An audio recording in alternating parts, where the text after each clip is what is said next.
Good day, Madam Chair, distinguished colleagues, at to the resource persons present in this hearing. Ang pangunahing tanong ko po sa hearing na ito, paano at bakit tayo umabot sa ganitong sitwasyon? Meron naman tayong umiiral na hustisya sa bansa, meron naman tayong sariling mga batas at korte. Bakit pinayagan po ng gobyerno na nakipin po ang isang Pilipino sa sarili nating bayan? Sabi nga ng mga nakakarami, too late the hero. Kaya kung ano man ang lumabas sa hearing na ito, si dating Pangulong Duterte ay ngayon nasa The Hague na po, Netherlands na po. Ano bang pwede pang magawa? I respect the initiative of this committee to hold the Senate inquiry. Bagamat nirespeto natin ang pagdinig na ito, sinasabi ko rin po ang aking mga hinanakit na parang too late na po. Walang problema sa akin mag-hearing kahit araw-araw po. Pero tanong, may babalik niyo pa ba si Tatay Digong? Yan ang tinatawag ko na too late the hero na po. Useless lahat ng hearing na ito kung hindi na po may babalik si Tatay Digong. Kung kaya, pakiusap ko lang, kung kaya niyo po siyang dalahin doon in less than 1 day, sa loob po ng 13 na oras, dapat kaya niyo rin po siyang ibalik dito sa lalong madaling panahon. Dahil nangungulila po ang Pilipino at hindi kayang tanggapin ang nangyari sa kanya. Bilang isang mambabatas, nandun ako sa NAIA nung lumapag ang eroplanong sinasakyan ni dating Pangulong Duterte. Hindi po ako pinayagang makapasok. Kasama ko po ang kanyang mga doktor dahil may scheduled medical check-up po siya sa March 12. You may check the records po. Importante, masiguro ang kanyang kalusugan dahil 80 years old na po ang dating Pangulo.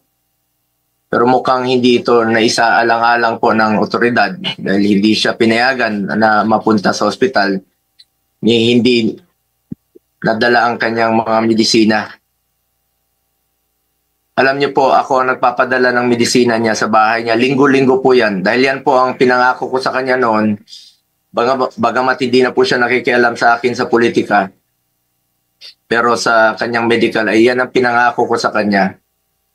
Na hindi ko siya pababayaan habang buhay. 27 po ang kanyang gamot. Sana po'y maibigay rin ang kinakailangang gamot at medical attention sa kanya habang nasa ibang bansa. Dahil karapatan naman po ito ng bawat tao. Constitutional right po natin yan. Sanay po siya na merong nurse, sanay po siya na may doktor na nag-aasikaso sa kanya.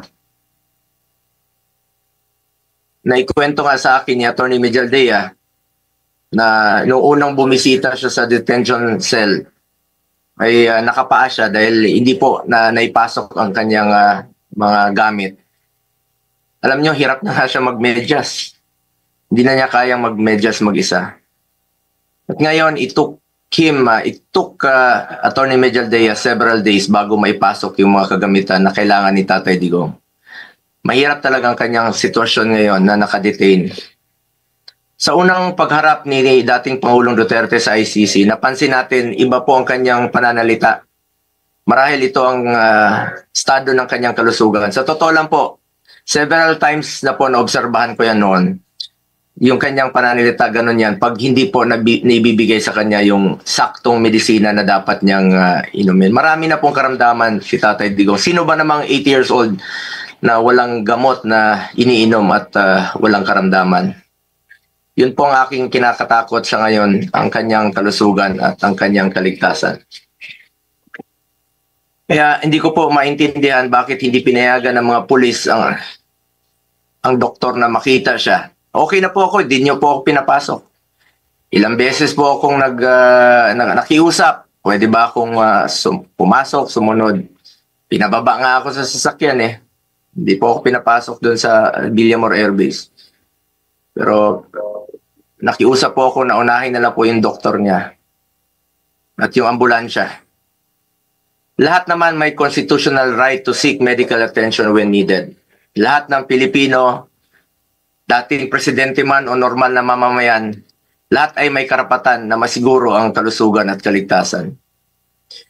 Nakakalungkot na isang bagay na ating ipinaglaban para sa Pilipino, hindi maibibigay po sa dating Pangulo na minamahal ng marami. Ganyan ba po ang dapat na trato sa taong minahal ang bayan at minahal din ng taong bayan? Madam Chair, mataas po ang aking respeto sa kapulisan. Lalo na po sa mga babae, mataas po ang aking respeto sa kanila. Noong nakaraang administrasyon, nanumbalik ang respeto ng ating mga kababayan sa kapulisan. Taas noo po ang ating kapulisan, ang ating mga sundalo. As its highest ang respeto sa PNP. Inuna namin ang pagtaas ng sahod ng uniform personnel dahil alam namin kung ano ang sakripisyo ninyo para sa bayan. Ako mismo bilang SAP noon, ako po nangulit no na may sakatuparan po ito dahil minahal namin ang kapulisan.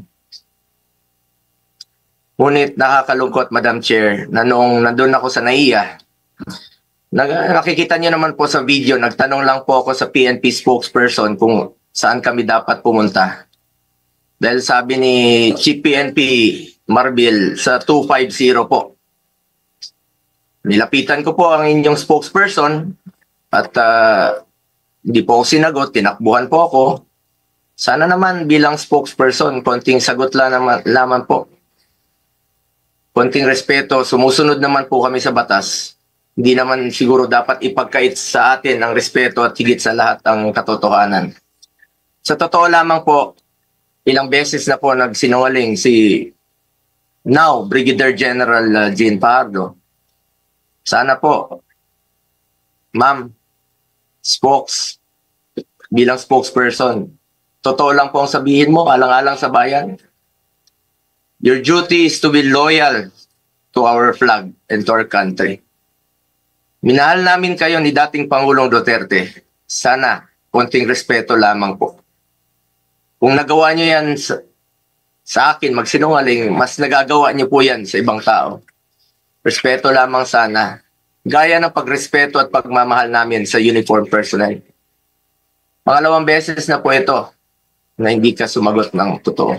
Sa interview mo, sinabi mo nagpupunas lang ng pawis ang ilang pulis na nakuna ng video na umiiyak habang inaaresto si Pangulong Duterte. Mapigilan mo bang umiyak? Nasasaktan po yan. Doon lamang po tayo sa katotohanan at piliin nyo lang laging magsabi ng totoo alang-alang sa bayan. We must always entrust our loyalty to the Filipinos, to our flag, and to our country. Di naman po parating sinasabi ni dating Pangulong Duterte sa inyo. Just be loyal to our country and to our flag. Last, gusto nating malaman kung may nalabag ba na proseso ang pamahalaan, nabigyan ba po ng due process ang Pangulo dahil kung seryoso tayo sa pagbibigay ng hustisya, unang konsiderasyon dapat ang karapatang pantao at ang pagsunod sa due process. Sa totoo lamang po, hindi na po tatakbo si Tatay Digong sa inyo. Di na niya kayang tumakas. At alam niyo po yun. Di na niya kaya kayong takbuhan. Dahil hirap na nga siya maglakad, nagsusungkod na nga lang po siya. Imbis na umunlad, bigla tayong umurong. OFWs, pinapauwi natin. Noon, ginagawa natin ang paraan. In fact, si dating Pangulong Duterte, sumusulat yan sa mga king o sa leader ng ibang bansa para makauwi. And even nagre-raise tayo ng blood money para makauwi lang yung mga kababayan natin. Pero bakit baliktad niya? Bakit isinuko po ang sarili nating lahi? Hindi ko lubusang matanggap na siya ay nililiti sa ibang bansa gayong siya ay isang Pilipino. Samantalang mayroon naman tayong maayos na judicial system sa ating bansa na nirerespeto. Kasarinlan yan bilang isang bansa. May sarili tayong batas, may sarili tayong proseso, may sarili tayong korte at may kakayahan tayong panagutin ang sinumang nagkakasala sa ating bayan. Madam Chair, this is now a matter of principle, justice, and humanity. Hindi ba't may sarili tayong sistema ng hustisya? Kapag may Pilipinong nagkasala, dapat tayo po ang husga. We must protect our citizens and we must stand as one.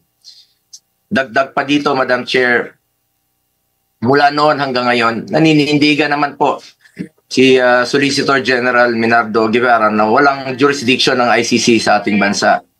Kung consistent po ang gobyerno sa posisyon na ito na hindi kilalanin ang jurisdiction ng International Criminal Court, bakit hinayaan po nitong ma-implement ng warrant of arrest ang Interpol mula sa isang korte na hindi naman natin kinikilala?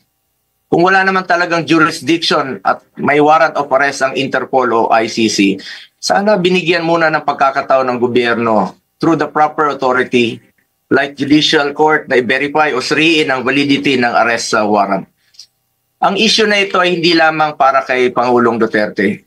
Ito ay mahalagang usapin sa soberanya ng Pilipinas ang nakataya dito. Alang-alang sa ating mga bayaning nagbuwis ng buhay upang makamit lang ang ating kalayaan. Alang-alang sa ating ngayon na patuloy na inaalagaan ng ating soberanya upang ang ating mga anak at mga anak ng ating mga anak ay mamumuhay ng isang bansa na malaya at nirespeto ng ibang bansa. Ang bawat Pilipino, mataas o mababa man ang katayuan sa buhay, dapat may gobyernong masasandalan na hindi siya pababayaan. Former president man o hindi, karapatan yan, lalo na po pagdating sa kanyang kalusugan, kaligtasan at buhay. Sa huli, bagamat andon si Tatay Digong na buong tapang na hinaharap ang kasong isinampa sa kanya, tulad ng kanyang paulit-ulit na ipinangako, napakasakit po sa dibdib na pagkatapos niya isakripisyo ang kanyang sarili para sa kinabukasan ng ating mga anak at ng bawat Pilipino, ni isang Pilipino ay hindi huhusga sa kanya.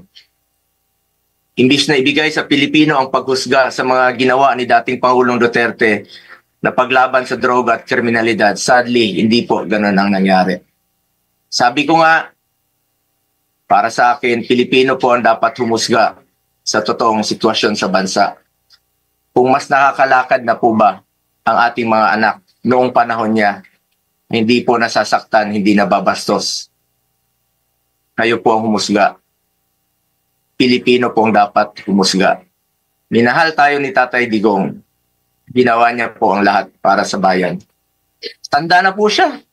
Ayaw na nga niyang tumakbong presidente. Pero ginawa niya po ito dahil yan po ang kanyang sinumpaang tungkulin para sa mga kababayan natin Pilipino.